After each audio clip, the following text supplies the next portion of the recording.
Bonjour. Comment peut-on expliquer que le père soit absent dans un contexte patriarcal? C'est une question qu'on me pose à partir d'une conversation de Facebook.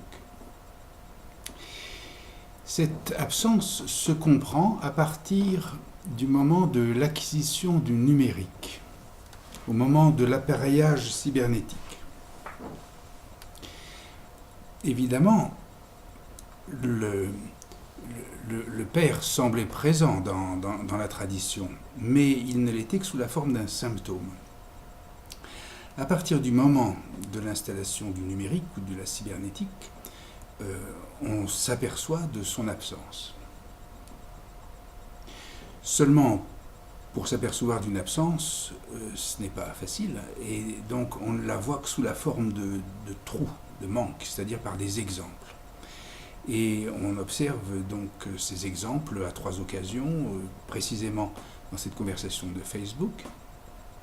Et puis, deuxièmement, dans 2 grandes catégories, dans 2 grands domaines, en génétique. Et puis dans le domaine de l'étude de la fonction du père, de la présence du père, du nom du père. Mais avant cela, il faut comprendre une chose. C'est que la notion du père vient d'un chromosome particulier, Y, un chromosome Y qui se transmet de père en fils et qui génère les caractères mâles. Le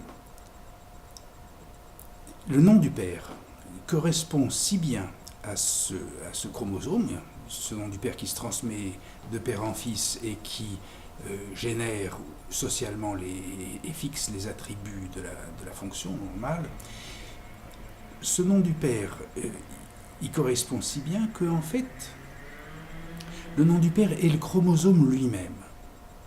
Et on peut en comprendre ce statut linguistique du chromosome à partir du moment où on connaît la génétique et donc cette forme de langage biologique.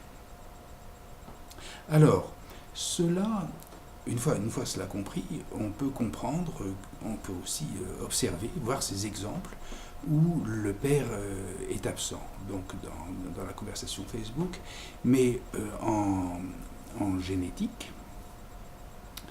Il y a une grande référence très académique, il s'agit de Richard Dawkins, qui est le monumental darwinien de l'époque contemporaine, et du XXe siècle et jusqu'à maintenant, et donc qui fait un traité sur ce qui s'appelle le gène, évidemment, qui se transmet et de génération en génération, et qui jamais ne fait mention du chromosome Y, qui pourtant constitue la plus excellente manifestation ou expression de sa thèse. Et puis, autre exemple de trou, de manque, comme ça, flagrant, c'est donc dans le discours lacanien, qui lui, Dawkins, c'est le spécialiste de la génétique, on voit qu'il ne parle pas du père.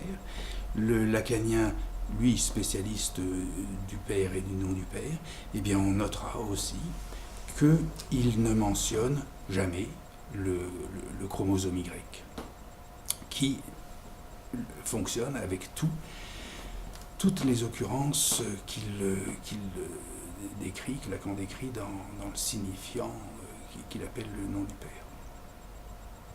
Donc voilà, ce sont évidemment pas des explications à proprement parler, mais ce sont des manifestations, comme on dit, évidentes, qui peuvent prêter par la suite à penser.